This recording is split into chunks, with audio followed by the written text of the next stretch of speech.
जनाबाई जी का चरित्र बहुत सुंदर है।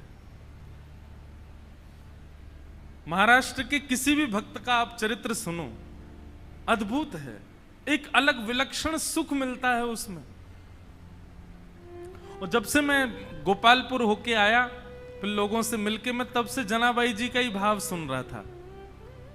अभी तक भी, यहां आने से पहले तक भी श्री जनाबाई जी का ही चरित्र पढ़ रहा था, और पढ़ते पढ़ते बार बार स्मरण कर रहा था उन स्थानों का जो जो हम देख करके आए गोपालपुर में। फिर सामने चंद्रभागा जी के तट पर ठाकुर जी के और भगवान श्री कृष्ण के और भगवान श्रीमन नारायण के चरण चिन्ह, चरण पादुका के दर्शन। तो जनाबाई जी का स्मरण हो रहा था बार बार।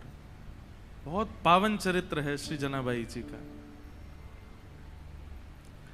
जनाबाई जी कैसे आई ठाकुर जी की शरण में? छोटी सी थी जनाबाई, अपने माता पिता के साथ आषाढ़ी एकादशी के दिन आई यहां पर, जिस दिन सबसे ज्यादा भीड़ होती है पंढरपुर में। और पहले से ही सोच करके आई थी कि मुझे वापस घर नहीं आना है। तो पंढरपुर में जब आई तो यहां पर वारी आती है। वारी वारी को क्या बोलेंगे हिंदी में? लोगों के टोले आते हैं भर भर के, और महाराज कीर्तन करते हुए वारियां आई हुई थी। सब नाच रहे हैं, गा रहे हैं, विठल विठल विठला, माजा पांडुरंग विठला, जय जय राम कृष्ण हरि। पंढरपुर में आते ही नेत्र सजल हो गए। जनाबाई छोटी सी हैं, अभी 7-8 वर्ष की आयु है।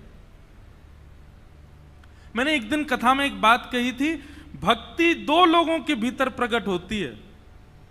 या तो उसके जो पूर्व जन्म से करता आया था, कुछ शेष भाव रह गए थे, तो इस जन्म में जन्म से ही उसके अंदर भक्ति आ जाती है। 7-8-6 वर्ष की आयु में ही उसके अंदर भक्ति भाव फूटने लग जाते हैं।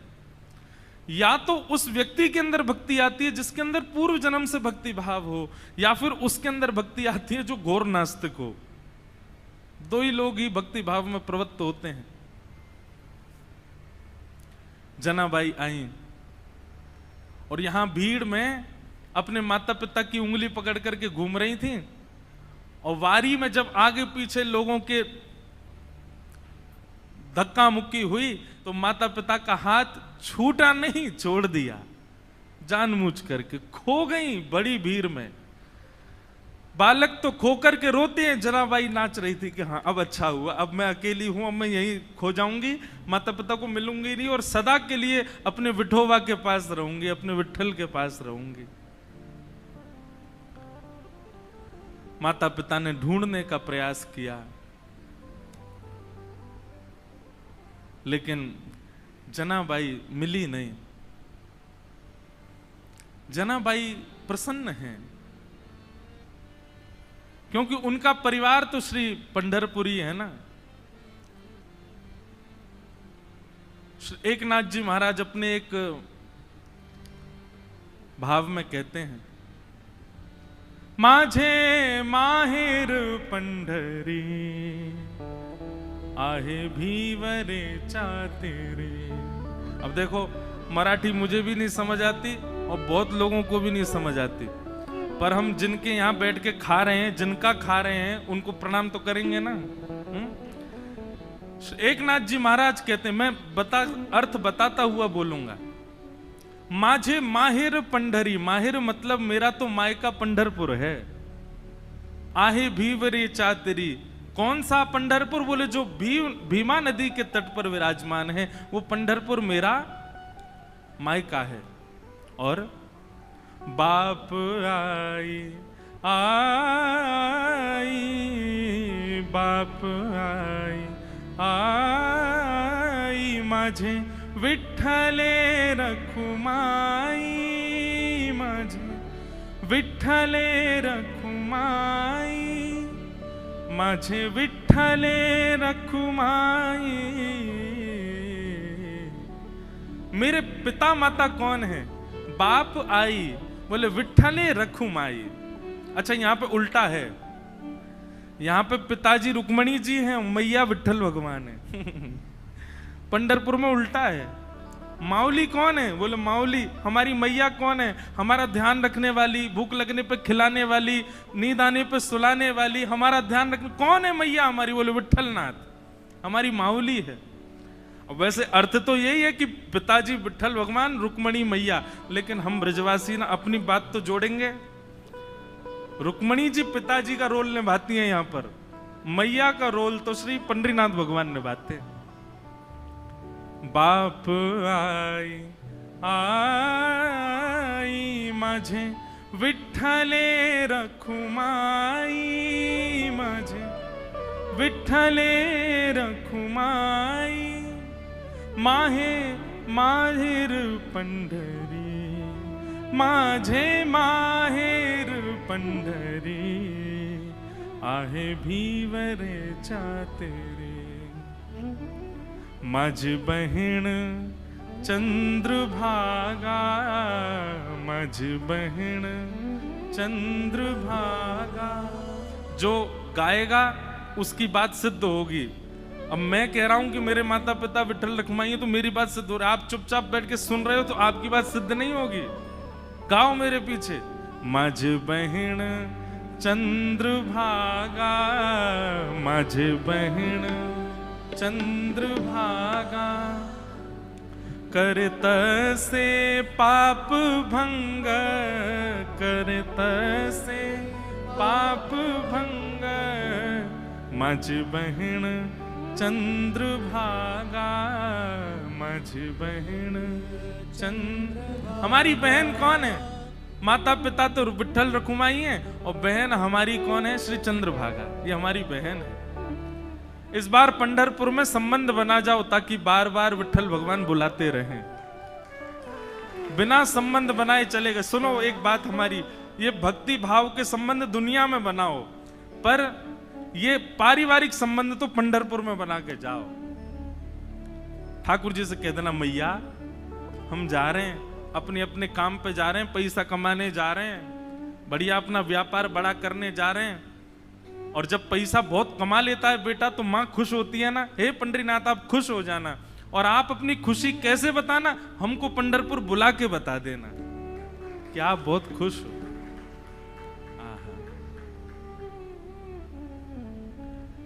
यही भाव चल रहा है जनाबाई के चित्त में। माता पिता बिछुड़ गए, मेला में छूट गए पीछे, लेकिन जनाबाई इस बात से दुखी नहीं है। बोले क्यों? बोले मेरे माता पिता तो विट्ठल रखुमाई है, मेरी बहन तो चंद्रभागा है।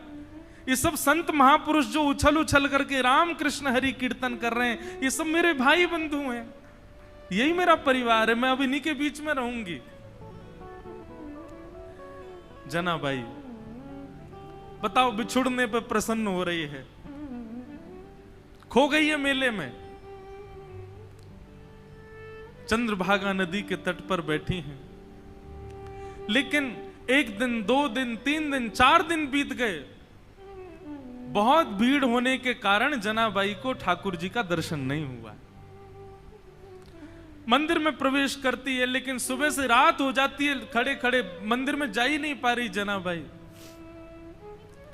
तब चंद्रभागा के तट पर जाकर के बैठी हैं और जाकर के अपने हृदय पर हाथ रख के कह रही, अरे मेरे बिट्ठोवा, अरे मेरे बिट्ठू राय, कब मिलोगे? तुम्हारे लिए सब छोड़ करके आ गई मैं। मीराबाई का भाव है ना, भाई छोड़या बंधु छोड़या, छोड़या जग सोए, साधुअन संग बैठ बैठ, साधुअन संग बैठ बैठ, लोक लाज खोई रे, मेरे तो गिरधर गोपाल, दूसरो न कोई, दूसरो न कोई। सब छोड़ दिया मैंने विठोबा आपके लिए, और आप हो भीतर बैठे हो बस ऐसे कमर पे हाथ धर के, मुझे दर्शन ही नहीं दे रहे हो। बंधुओं, धाम की कृपा का अनुभव करना हो ना, तो धाम में विराजमान जो छोटे छोटे तीर्थ हैं, जैसे अब पंढरपुर का मुख्य तीर्थ क्या है? पंडरीनाथ भगवान का मंदिर, लेकिन वहां तो सबकी भीड़ लगी है। सबको दर्शन हो जाए सुलभ नहीं। तो जब तक पंडरीनाथ भगवान दर्शन नहीं दे रहे, ये आसपास छोटे छोटे तीर्थ जो हैं यहां जा जा करके दर्शन करो। चंद्रभागा जी से प्रणाम करो, गोपालपुर में जाकर के प्रणाम करो, और बाहर पंडरीनाथ भगवान के मंदिर के सामने नीचे चंद्रभागा जी के तट पर पुंडलीक का स्थान है, वहां प्रणाम करो। ये विष्णुपदी जाकर के प्रणाम करो। पंढरपुर की 2-2.5 किलोमीटर की परिक्रमा, वो परिक्रमा कर प्रदक्षिणा करके प्रणाम करो। ये छोटे तीर्थों से प्रणाम करके कहो कि आप पंडरीनाथ जी को कहो ना कि हमको दर्शन दें। मूल और वास्तविक दर्शन की विधा तो यही है। ये छोटे तीर्थ इसीलिए बनाए कि भाई इनको रिझाओ, तो ये अप्रोच लगाएंगे ऊपर की भाई इसको दर्शन दो, तब आपको दर्शन होगा ठाकुर जी का। अब हम तो ज्यादा ही बड़े लोग बन गए ना, वीवीआईपी घुस जाते हैं भीतर, लेकिन मूल उद्देश्य, मूल तरीका तो यही होना चाहिए। छोटे छोटे तीर्थों में जाकर के वंदन करो, उनकी कृपा से ठाकुर जी का दर्शन हो। हमारे वृंदावन में श्री यमुना जी से प्रार्थना करो, ब्रजवासियों से प्रार्थना करो, रज से प्रार्थना करो, तब बिहारी जी का दर्शन होगा। तो जनाबाई बैठी हैं और चंद्रभागा जी के तट पर बैठी बैठी रुदन कर रही हैं कि हे विठोबा कब मिलोगे, हे विठुराय कब मिलोगे। तभी उनके रुदन के स्वर को एक महापुरुष ने सुना। बहुत ध्यान से सुनो। और वो महापुरुष कौन है? श्री नामदेव जी के पिताजी। उन्होंने जब सुना तो कहा, लाली हम तुझे दर्शन कराएंगे, जब तक चल हमारे घर ही चल, वहां रह के कुछ खान पान करना, भोजन इत्यादि कर लेना, अच्छा सुख मिलेगा। जनाबाई उनके साथ चली गई घर। वहां पर नामदेव जी महाराज और बड़े बड़े कीर्तनकार कीर्तन कर रहे थे। कीर्तन में बढ़िया मृदंग बज रही है, कांसे बज रहे हैं, बालक सब वारकरी बालक जैसे कीर्तन करते हैं। अब ये सोचो कि नामदेव जी महाराज आदि के समय पर कीर्तन जो होता था उसकी एक बिंदु है ये, वो कीर्तन कैसा रहता होगा। एक जगह वर्णन आता है प्रसंग में, एक बार नामदेव जी का कीर्तन चल रहा था, तो कीर्तन की ध्वनि पंडरीनाथ भगवान को सुनाई देने लगी। तो पंडरीनाथ भगवान रुक्मणी जी से बोले सुनो मेरा मन नहीं लग रहा अब यहां पर। रुक्मणी जी बोली क्या करना है? बोले मैं जा रहा हूं कीर्तन में। बोले इतने लोग जो दर्शन के लिए आ रहे हैं ये? बोले अब इनको आप संभाल लो, लेकिन मुझे बहुत जोर से मन कर रहा है कीर्तन में जाने का, मुझसे रुका ही नहीं जा रहा, मैं जा रहा हूं नामदेव जी के कीर्तन में। रुक्मणी जी बोली आप जाइए, मुझे उसकी कोई परवाह नहीं, उसके लिए मना नहीं, लेकिन आप एक चीज देखिए, नामदेव जी नेत्र बंद करके गा रहे होंगे, वैष्णव उछल उछल करके नृत्य कर रहे होंगे, आप जैसे ही जाओगे पूरी जनता आपके पीछे पड़ जाएगी, कीर्तन में भंग हो जाएगा, आप जाकर के वहां कीर्तन में विक्षेप डाल दोगे। तो एक बार पंडरीनाथ जी रुक गए, बोले अच्छा हाँ सही कह रहे हो, फिर तो नहीं जाऊंगा मैं। लेकिन जैसे ही नामदेव जी के ऊंचे ऊंचे स्वर सुनाई दें, विठल भगवान खड़े खड़े कर, मुझसे रुका ही नहीं जा रहा, अब जो होगा देख लूंगा, मैं कोने में खड़ा हो जाऊंगा, लेकिन मुझको जाने दो। रुक्मणी जी बोली जाओ। सोचो विचार करो, भक्तों के स्वर के लिए ठाकुर जी त्रिलोकीनाथ उतावले हो रहे हैं। ठाकुर जी तुरंत कमर पर हाथ धरे, ऐसे ही दौड़े। अच्छा कभी कभी एक मन में भाव आ रहा था कि श्री पंडरीनाथ भगवान सारे काम ऐसे ही करते हैं क्या? यहाँ पे दौड़ते भी ऐसे ही होंगे, सोते भी ऐसे ही होंगे, बैठते भी ऐसे ही होंगे, खाते तो होंगे ही नहीं दूसरों से कि तुम खिलाओ, हमारे तो हाथ यूं हैं।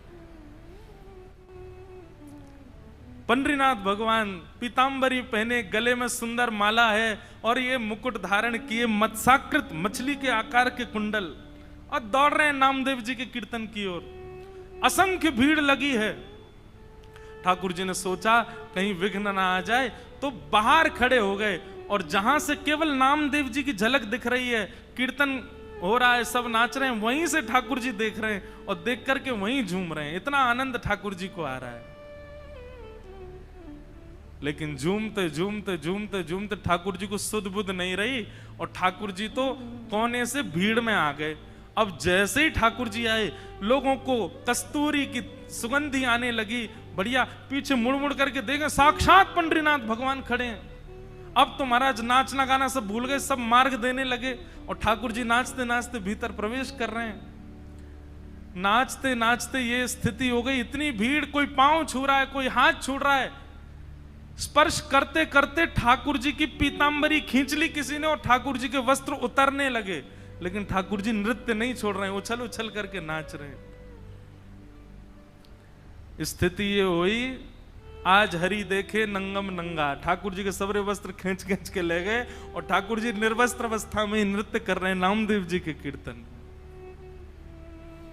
नामदेव जी के जब नेत्र खुले और सामने ठाकुर जी को देखा, नेत्र सजल हो गए। जय हो। कभी कभी संशय होता है नाथ, हम आपके भक्त हैं कि आप हमारे भक्त हो। अरे इतना उतावलापन, इतनी उत्सुकता तो किसी भक्त में नहीं होती, वो अपने वस्त्र का भान तो रखता है, आप तो कीर्तन में वस्त्रों का भी भान नहीं रखते नाथ। ऐसे हमारे श्री पंडरीनाथ बड़े दयालु ठाकुर जी। तो जनाबाई जैसे ही पहुंची नामदेव जी के घर, वहां नामदेव जी कीर्तन कर रहे थे, वैष्णव नाच रहे हैं, मृदंग लेकर के करताल बजा रहे हैं। तभी जनाबाई को क्या दिखा कि श्वेत श्वेत वस्त्र, श्वेत श्वेत टोपी पहने, सब वार करी और इनके बीच में एक पीतांबरी पहने और गोल गोल गोल कोई घूम रहा है। जनाबाई 4 दिन से तो दर्शन हुए नहीं थे ठाकुर जी के। गौर से देखा तो महाराज, आहा, सुंदर ते ध्यान उभे विटवारी, सुंदर ते ध्यान उभे विटवारी, सुंदर ते। श्री तुकाराम जी कहते हैं, जिनका ध्यान इतना सुंदर है, विठ्ठल पर जो वीट के ऊपर खड़े हैं, आहा, जैसे ही दर्शन किया जनाबाई के तो रोम रोम प्रफुल्लित हो गए, आनंदित हो गए। आहा, साक्षात पंडरीनाथ भगवान नृत्य करने हैं नामदेव जी के कीर्तन में। जनाबाई तो वहीं बैठ गई। अब तो तुकाराम जी के नामदेव जी के पिताजी ने सबको बोला, ये लाली यहीं रहेगी हमारे घर पर और यहीं इसका खान पान, कोई इसको कुछ नहीं बोलेगा, ये जैसे चाहे वैसे रह सकती है। जनाबाई छोटी सी हैं, पूरे दिन केवल उनको एक ही प्रतीक्षा रहती थी, कब कीर्तन हो, कब विठ्ठल आएंगे, मैं उनका दर्शन करूंगी। और किसी को दर्शन नहीं होते, जनाबाई को होते थे। नामदेव जी कीर्तन करते और जैसे ही विठ्ठल आते, नामदेव जी जनाबाई उछलने लग जाती, विठोबा आ गए, विठोबा आ गए। सब जनाबाई को देखते, छोटी बालिका है ऐसा सोच करके अनसुना कर देते, लेकिन उनको तो प्रत्यक्ष दिखते थे ठाकुर जी। सब लोग दर्शन करने के लिए जाते थे, जनाबाई को कहते थे तुम चलो साथ में। जनाबाई कहती मुझे मंदिर जाने की जरूरत नहीं है। क्यों? बोले शाम को कीर्तन होता है ना, विठ्ठल यहीं आते हैं, मैं यहीं देख लेती हूं उनको। ऐसे करते करते जनाबाई का प्रेम और एक जैसे मित्रता संबंध हो गया श्री ठाकुर जी के साथ में। पूरे दिन सेवा करती और सेवा करने के बाद शाम को बैठ कर के ठाकुर जी का चिंतन करती, ठाकुर जी के लिए प्रसाद क्या बनाना है, क्या सिद्ध करना है, ये सब विचार करती जनाबाई। ठाकुर जी इतने भाव से बुलाते ठाकुर जी को, ठाकुर जी आते थे उनके पास। एक दिन की बात, नामदेव जी ने ऐसा सुंदर कीर्तन किया कि ठाकुर जी और दिन से ज्यादा अधिक नृत्य किए उस दिन। इतना नृत्य किया, इतना नृत्य किया कि जनाबाई जैसे ही कीर्तन पूर्ण हुआ, जनाबाई रोने लगी। कोने में बैठे बैठी रो रही थी। सब लोग सोचने लगे क्या हो गया, पता नहीं छोटी सी बालिका रो रही है। नामदेव जी के पिताजी ने जाकर के कहा, बोले हे जनाबाई तुम रो क्यों रही हो? जनाबाई कहती हैं आज कीर्तन इतना सुंदर हुआ। बोले सुंदर कीर्तन में रोया जाता है? बोले नहीं, मैं इसलिए नहीं रो रही, आज कीर्तन इतना सुंदर हुआ कि पंडरीनाथ आए, विठोबा आए और इतना नृत्य किया, इतना नृत्य किया, मुझे तो मन में पीड़ा हो रही है। वो पूरे दिन खड़े रहते हैं, इतना नृत्य करके गए, कहीं उनके पांव दर्द तो नहीं कर रहे होंगे, कोई उनके पांव दबा रहा होगा कि नहीं। मुझे तो उस बात की बड़ी पीड़ा होती है। आप नामदेव जी से कह देना वो इतना ज्यादा अच्छा कीर्तन ना किया करें, सामान्य कीर्तन किया करें। वो अच्छा कीर्तन करते हैं तो श्री ठाकुर जी उसमें बहुत नाचते हैं, उनको कहीं पीड़ा ना होती हो चरणों में। बंधुओं, ये सब भाव ठाकुर जी आपके जब से प्रसन्न होते हैं तब से प्रसन्न होते हैं, नियमों से प्रसन्न होते हैं, आपकी विचारधारा भावनाओं सबसे प्रसन्न होते हैं। पर जब ऐसी भावनात्मक बुद्धि आपकी हो जाती है, आप छोटे छोटे भावों में भी चिंतन करने लगते हो, तब ठाकुर जी अति प्रसन्न होते हैं। हमारे गोवर्धन के श्री पंडित गया प्रसाद जी महाराज, अभी की बात 20-25 वर्ष पहले गिरिराज जी में झाड़ू लगाते थे। कोई कहता बाबा तुम पूरी गिरिराज जी में झाड़ू काहे को लगाओ, तो बाबा ब्रज भाषा में बड़े भाव से बोलते, कहा बताऊं जे नंद जी को लाला माने नाए, नंगे पाम डोले पूरे ब्रजमंडल में, और नंगे पाम डोल तो गिरिराज जी पे आतो होएगो, तो यहाँ पे ये कंकड़ पत्थर और ये कांटे बाकी पामन में लग जाते होंगे, फिर रोतो जातो होगो, यशोदा मैया को बतातो होगो। या मेरे मन में तो भाव आवे कि मैं झाड़ू लगाए कि सबरे कंकड़ पत्थर और सबरे कांटे इनको किनारे कर दूं, कहीं नंद जी को लाला आवे तो बाकी पामन में कहीं कोई कठोर वस्तु लग नहीं जाए।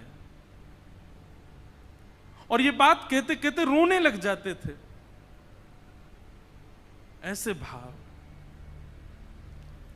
बंधुओं,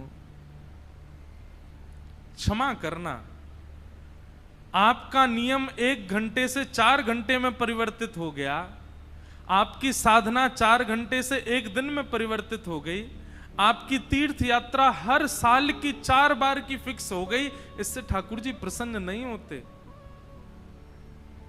पर आप जब भी नेत्र बंद करते हो, आपके चिंतन में एक भाव, एक प्रेम प्रकट होता है। जैसे अपनों के लिए होता है वैसा प्रेम ठाकुर जी के लिए प्रकट होता है, तो ठाकुर जी प्रसन्न होते हैं।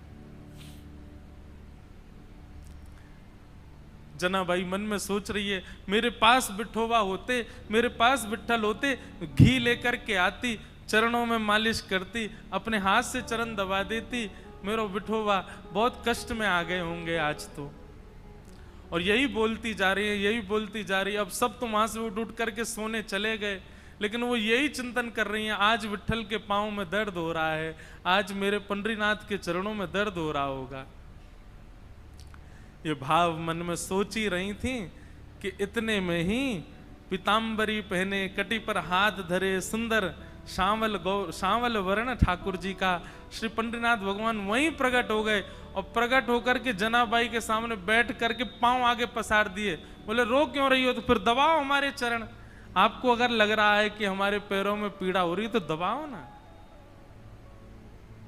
आहा, जनाबाई, छोटी सी जनाबाई अपने हाथों से ठाकुर जी के चरण दबा रहे हैं।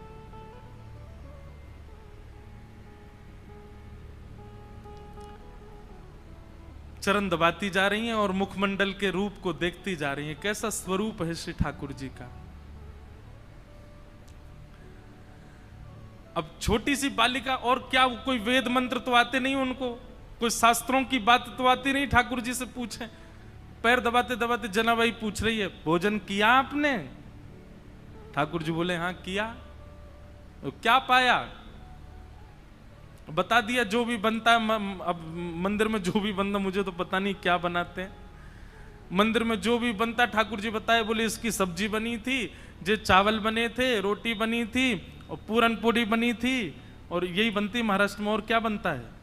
पूरन पोली है। और क्या बनता है? अब हमको कोई बना के खिला ही नहीं रहा तो हमको पता कैसे चले।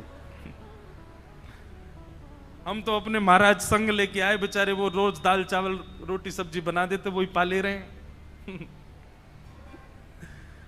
ठाकुर जी ने बताया, बोले पूरन पोली बनी, ये सब्जी बनी, चावल बने, ये सब पाया मैंने। जनाबाई पैर दबाते दबाते, अच्छा कल क्या पाया था? ठाकुर जी बोले यही पाया था। बोले जो आज पाया वही कल पाया? बोले हाँ यही पाया था। अच्छा तो परसों क्या पाया? ठाकुर जी बोले परसों भी यही पाया था। और 4 दिन पहले क्या पाया था? ठाकुर जी बोले यही बनता है, ये लोग मुझको यही देते हैं और कुछ नहीं देते, इनका फिक्स है, ये वही बनाते हैं वही खिलाते हैं मेरे को। इनका मंदिरों में नियम थोड़ी बदलता है, जो सब्जी है, जो दाल है, जो वही बनता है, रोज वही खिलाते ठाकुर जी को। जनाबाई बोली आप रोज रोज एक ही भाव खाते हो, मन नहीं भरता आपका? ठाकुर जी बोले भरता तो है, पर ठीक है कोई बात नहीं, भाव से बनाते हैं तो पाता हूं। जनाबाई बोली मैं कुछ नया बना के पवाऊं तो? ठाकुर जी बोले तुम बनाओगी? बोले अभी बना के लाऊं, आप बस बैठो मैं लेके आती हूं। जनाबाई रात में ही गई महाराज, सुंदर रसोई सिद्ध करी, सुंदर नए नए पकवान बनाए, नई नई सामग्री बनाई और सामग्री बना के थाल में सजा। आधी रात सब सोए हैं पंढरपुर में, और वहां गोपालपुर के ऊपर के स्थान आज हम गए थे तो वहीं के चिंतन आ रहा है, वहां ठाकुर जी बैठे हैं, ठंडी ठंडी हवा चल रही है और जनाबाई ने लाके थाली सामने रख दी। ठाकुर जी को कहा पाओ। ठाकुर जी पा रहे हैं प्रेम से, और बड़ा सिर हिला हिला करके चटकारे मार मार करके पा रहे हैं। बोले आहा आज तो नया नया भोजन मिला है। जनाबाई तेने तो आज आनंद कर दिया, इतना सुंदर भोजन बनाया। बीच बीच में ठाकुर जी इतनी जल्दी खाते हैं कि अपने वस्त्रों पर गिरा देते हैं। तो जनाबाई कहती है अरे आराम से खाओ, कहाँ जाना है? बोले तुमको क्या पता, अभी 3:30 बजे मंगला आरती होनी है, मुझे पहुंचना है अभी वहां पर।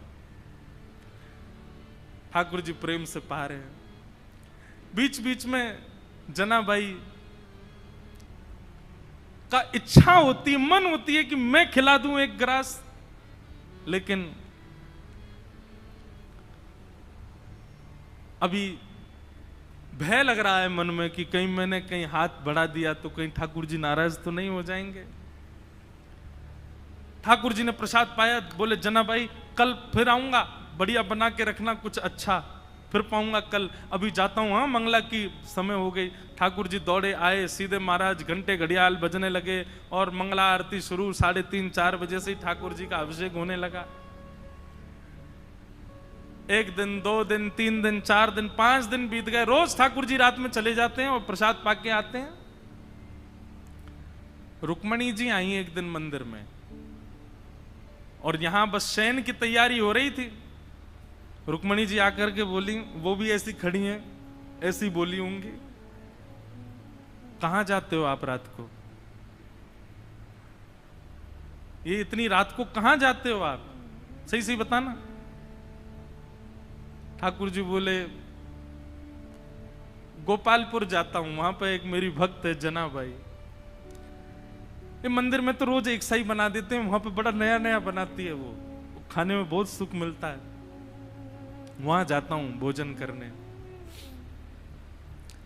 रुक्मणी जी बोली अच्छा इतना अच्छा भोजन बनता है कि रोज जाते हो? बोले हाँ वो बड़े भाव से बनाती है। रुक्मणी जी बोली हमको भी ले चलो, हमको भी खिला लाओ। ठाकुर जी बोले लेके चलूंगा लेकिन खिलाऊंगा नहीं, खाऊंगा तो अकेला मैं।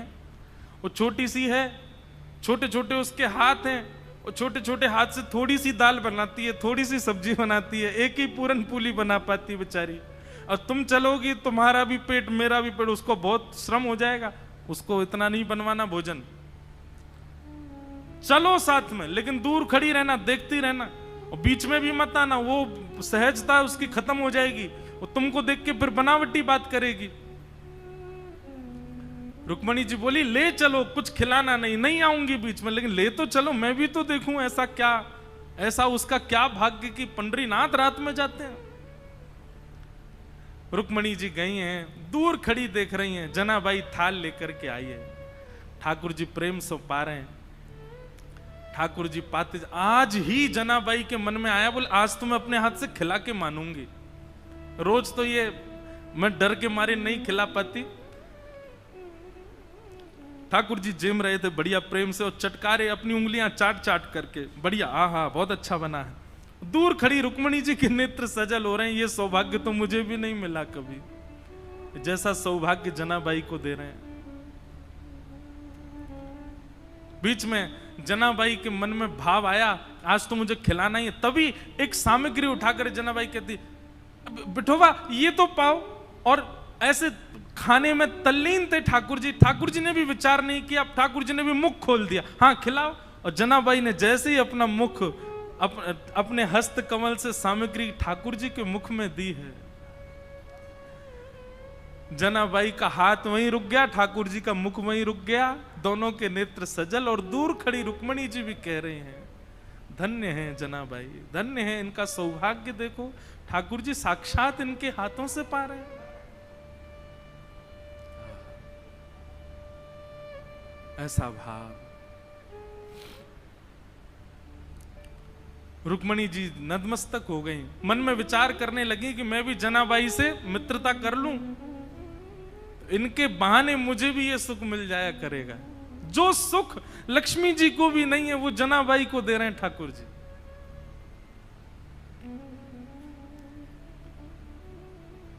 ठाकुर जी नित्य जाते हैं, रात भर जनाबाई के पास रहते हैं और कुछ नहीं करते। जनाबाई अपना काम करती रहती है, ठाकुर जी बैठे बैठे देखते रहते हैं।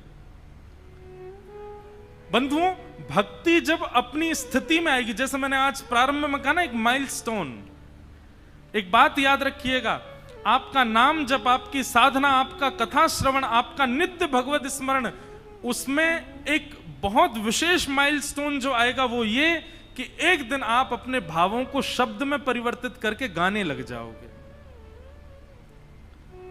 माफ कीजिएगा, क्षमा कीजिएगा, लेकिन अभी भक्ति में गायन प्रारंभ नहीं हुआ, भक्ति में लिखना प्रारंभ नहीं हुआ, भक्ति में शब्दों में पिरो करके उन भावों को पदावली के रूप में करने का प्रारंभ नहीं हुआ, तो अभी आप उस माइलस्टोन पर पहुंच नहीं पाए हो। बात समझ रहे हैं ना मेरी? आपके भक्ति भाव शब्द में परिवर्तित होने लग जाएं, आपका मन हो मैं लिखूं, मैं गाऊं, मैं सुनाऊं, तब समझो कि हां अब एक सीमा पर आप पहुंच गए हो, ठाकुर जी के समीप बस पहुंचने ही वाले हो। हम एक बात कथा में कहते हैं, जिसने भी पाया गा करके ही पाया, बिना गाए किसी ने नहीं पाया।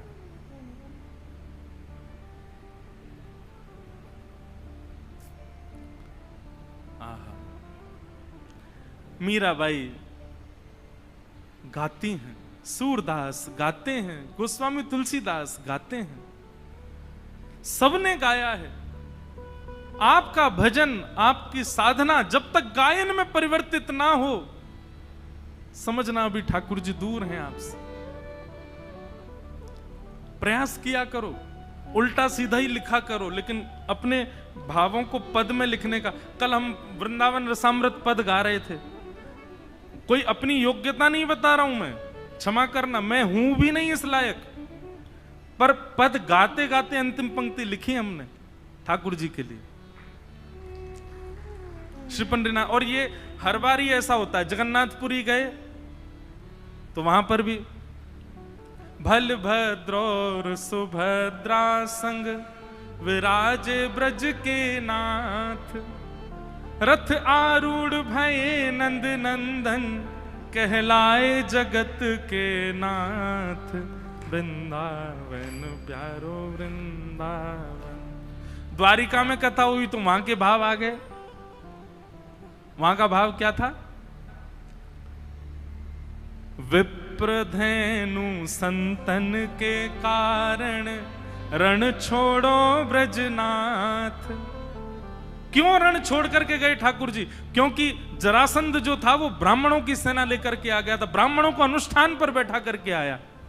ठाकुर जी ने मन में विचार किया, 17 बार तो हरा दिया इसको, लेकिन अब की बार हराया तो ब्राह्मणों का जो अनुष्ठान है वो निष्फल हो जाएगा, ये ब्राह्मणों का वध कर देगा। तो ब्राह्मणों की रक्षा के लिए विप्रधेनु संतन के कारण, रण छोड़ो ब्रजनाथ। गोमती तट द्वारवती पधारे। द्वारिका का शास्त्रीय नाम द्वारावती है। क्या है? गोमती तट द्वारवती पधारे, गोमती तट द्वारवती पधारे, कहलाए द्वारिका नाथ, वृंदावन प्यारो वृंदा। अब कल पंढरपुर आए तो पंढरपुर आकर के नया भाव आया। क्या? पुंडलीक की सेवा भाव सो रीझे रुक्मणी नाथ, पुंडलीक की सेवा भाव सो रीझे रुक्मणी नाथ। निज कर दिए कमर पर ठाड़े, निज कर किए कमर पर ठाड़े, कहलाए विठल नाथ, वृंदावन प्यारो वृंदा। ये बात हम क्यों कह रहे हैं? आपकी भक्ति जिस दिन शब्दों में परिवर्तित हो जाए, जिस दिन गायन में परिवर्तित होता है, जिस दिन भावों में परिवर्तित हो जाए, समझ जाना अब ठाकुर जी मिलने का मन बना चुके हैं आपसे। जनाबाई की यही स्थिति हो गई है। पूरे दिन तो नामदेव जी के घर में सब काम करती हैं, झाड़ू पोंछा बर्तन खान पान सबकी सेवा करती हैं, और रात्रि में चक्की पीसती हैं।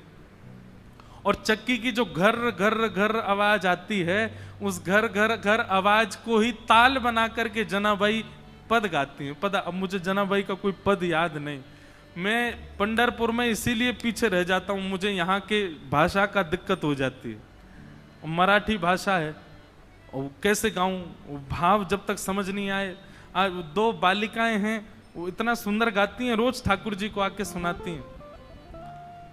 और मैं उनसे सुनता तो हूं, फिर मैं पूछता हूं इसका अर्थ क्या है, फिर अर्थ सोच करके सोचता हूं अब मैं गाऊंगा, लेकिन वो शब्द मुझे नहीं बैठ पाते बढ़िया से जुबान पे। तो जनाबाई पद गा रही थी आज, और महाराज ध्यान से सुनिएगा सब लोग, जनाबाई पद गा रही थी और इतने में ठाकुर जी आ गए। और ठाकुर जी आकर के मानो पीछे खंबे से टेक लगा करके और नेत्र बंद करके बड़े भाव से सुन रहे हैं जनाबाई के भाव। और केवल इतना ही नहीं, ठाकुर जी ने तुरंत कलम निकाली और पत्र निकाला, लिखने लगे जनाबाई के भावों को। बताओ, दुनिया गाती है, आप लिखते हो, जनाबाई गा रही है, ठाकुर जी लिख रहे हैं उसके पदों को। कितना सुंदर भाव। जनाबाई का भाव जैसे ही पूर्ण होवे, ठाकुर जी के और सुनाओ ना, अभी क्यों नहीं गा रही हो, और कुछ गाओ ना, इतना बढ़िया गा रही हो। जनाबाई बोली, 2 काम एक साथ कर रही हूं मैं, ये चक्की भी चला रही हूं, गा भी रही हूं, कैसे होगा इतना, मैं बालिका ही हूं, छोटी हूं अभी। तो ठाकुर जी बोले, तुम गाओ, हम चक्की चलाते हैं, तुम गाओ। और जनाबाई का हाथ में हाथ, ऊपर से जनाबाई ने पकड़ा, नीचे ठाकुर जी पकड़ करके चक्की चलाते हैं, और जनाबाई गाती है, ठाकुर जी उनके मुखमंडल को ही देख रहे हैं। आहा। एक बात कहूं बंधुओं, भक्ति का मतलब क्या है? प्रारंभ हो तो आप ठाकुर जी के पीछे पड़े रहो, लेकिन स्थिति ऐसी आवे एक दिन कि ठाकुर जी आपके पीछे पड़े रहे। ये समझो भक्ति है। आप ही उनके पीछे पड़े हो और वो उनको कोई फर्क नहीं पड़ रहा है, तो फिर ये भक्ति नहीं है, ये समझो एक तरफा प्रेम है आपका। स्थिति ऐसी हो जाए महाराज कि ठाकुर जी आपके बगैर नहीं रह पाए, ठाकुर जी को आपके बिना राजी नहीं हो, ठाकुर जी को आपके बिना व्याकुलता हो जाए, ठाकुर जी को जब तक आपकी थाली, अब कितने भी भक्तों को देखो, वहां कर्मा भाई बिना नहाए धोए खिचड़ी बनाती है, ठाकुर जी दौड़ करके आते उनकी खिचड़ी पाने। भक्ति का मूल रूप यही है कि आप ठाकुर जी का भजन करो, लेकिन एक स्थिति ऐसी आवे कि मेरा सुमिरन हरि करे, मेरी स्मृति ठाकुर जी कर रहे हैं, मेरे स्मरण में ठाकुर जी हैं।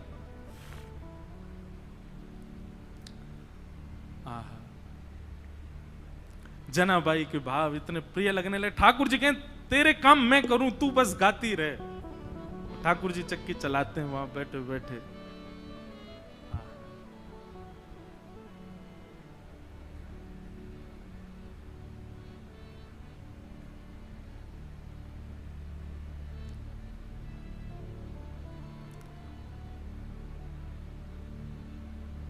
एक दिन जनाबाई बोली, ठाकुर जी आप चक्की चलाते हो पर आप इतने आभूषण पहन के रखते हो कि कोई आभूषण आपके कभी टूट जाए, कोई आभूषण आपकी चक्की से टकराते रहते हैं, इतनी आवाज होती है, मुझे तो भय लगता है कोई रात में आ ना जाए। ठाकुर जी बोले हम आभूषण उतार देते हैं। तो ठाकुर जी ने अपने सारे आभूषण उतार करके रख दिए और लिए चक्की पीसने लगे। आज जनाबाई ने ऐसा भाव गाया कि ठाकुर जी उसमें इतने निमग्न हो गए कि इतने में ही मंदिर से घंटे घड़ियालों की आवाज आने लगी। ठाकुर जी के मंगला का समय हो गया। ठाकुर जी तो व्याकुल हो गए, बोले अभी भागना पड़ेगा, दौड़ना पड़ेगा, मंदिर में नहीं मिला तो महाराज बड़ा दिक्कत हो जाएगी, सब जगह ढूंढेंगे और मैं कहीं आता हुआ दिखा तो सब समझ जाएंगे मैं चलता फिरता बोलता हूं, पूरी दुनिया पकड़ लेगी मुझे, कैसे जाऊं। तो जनाबाई की एक काली सौल थी, ठाकुर जी भी श्याम वर्ण के, काली सौल और ओढ़ ली ठाकुर जी ने ऊपर से, और सीधे ठाकुर जी अपने छोटे छोटे पांव से दौड़ रहे गोपालपुर से मंदिर की ओर। मंगला का समय हो गया है, कपाट खोले उससे पहले भीतर पहुंच जाऊं। यहां रुक्मणी जी ने पीछे का दरवाजा खोल के रखा, कह जल्दी आओ भीतर, सब पहुंच गए वैष्णव जन। ठाकुर जी बेचारे मुकुट उकुट संभाले, अपना भीतर पहुंचे, बिजरिया खड़े हो गए। इतने में कपाट खुले। कपाट खुले, दो गलती हो गई ठाकुर जी से। क्या? अपने आभूषण भूल आए जनाबाई के यहां, और जनाबाई की सौल पहन के खड़े हो गए वहां पे। जैसे ही कपाट खुले, पुजारी बोले हैं ये आभूषण कहां गए, और ये पुरानी सी काली सी सौल किसकी ओढ़ रखी है। अब तो पहले कपाट खुलते हैं तो आदमी और नेत्र गाड़ करके देखते हैं ठाकुर जी को। सुबह सुबह सबके अपलक नेत्रों से सब ठाकुर जी को देख रहे हैं, और ठाकुर जी के मुख पर संकोच दिखाई दे रहा है। बोले आज तो पकड़े गए हम। इतने में ही पीछे खड़े नामदेव जी की दृष्टि पड़ी, और नामदेव जी बोले ये सौल तो कहीं देखी देखी लग रही है। और नामदेव जी के घर में ही रहती जनाबाई, उनके यहां काम कर रही हैं बेचारी, सब झाड़ू पोंछा बर्तन सब करती जनाबाई। नामदेव जी के मुख से निकल गया, ये तो जनाबाई की सौल है। आहा, ठाकुर जी लीला करके आए हैं जनाबाई के पास। अब ये बात जैसी उन्होंने कई आसपास के लोगों में ये बात सुन ली, उनके भी मन में आ गया कि ठाकुर जी जनाबाई पे कृपा करके आए। पर इतने में ही भीतर से मंदिर से आवाज आने लगी, पुजारी कहने लगे ठाकुर जी के आभूषण चोरी हो गए, किसी ने ठाकुर जी के आभूषण चुरा लिए हैं, ठाकुर जी के आभूषण नहीं मिल रहे हैं। देखो मानव कितना विचित्र है। ये उन मानवों की निंदा नहीं, हम आप सब भी होते तो हम भी यही कहते। नामदेव जी के मुख से निकला कि ये तो जनाबाई की सौल है, तो जिन लोगों ने सुना उन्हीं लोगों ने कह दिया, बोले जनाबाई की सौल है, इसका मतलब जनाबाई ही आई थी और आभूषण चुरा करके भाग गई, सौल भूल गई यहीं पर। जनाबाई ने ठाकुर जी के आभूषण चुरा लिए। सब लोग हाथ में आयुध लिए, हल्ला मचाते हुए, चिल्लाते हुए सब गोपालपुर की ओर गए। सुबह सुबह का समय, ऊपर पहुंचे, जैसे ही वहां जाकर के देखा,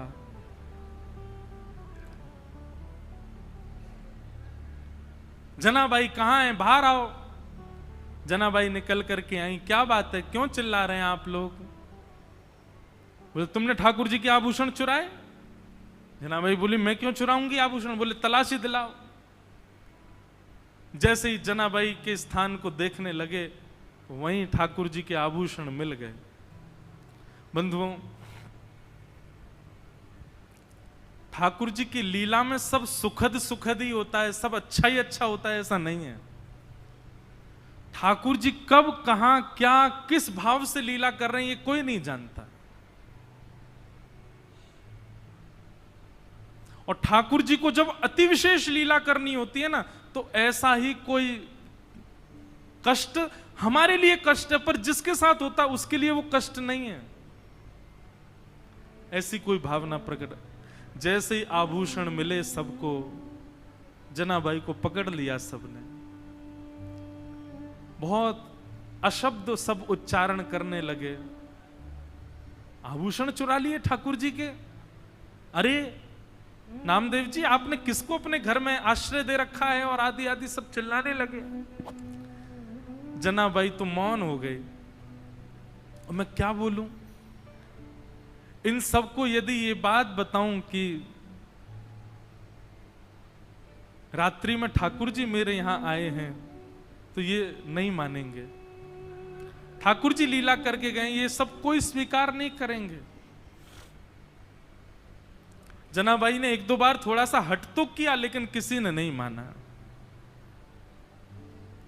और सब ने मिलकर के एक योजना बनाई। मैया अभी बैठो, अभी कथा चल रही है। हाँ, अभी विराज, कथा के बीच में नहीं। हाँ, मिलेंगे हम आपसे। विचार करने लगे क्या करें। सब ने मिलकर के कहा कि दंड दो। और दंड क्या है? बोले मृत्यु दंड दो।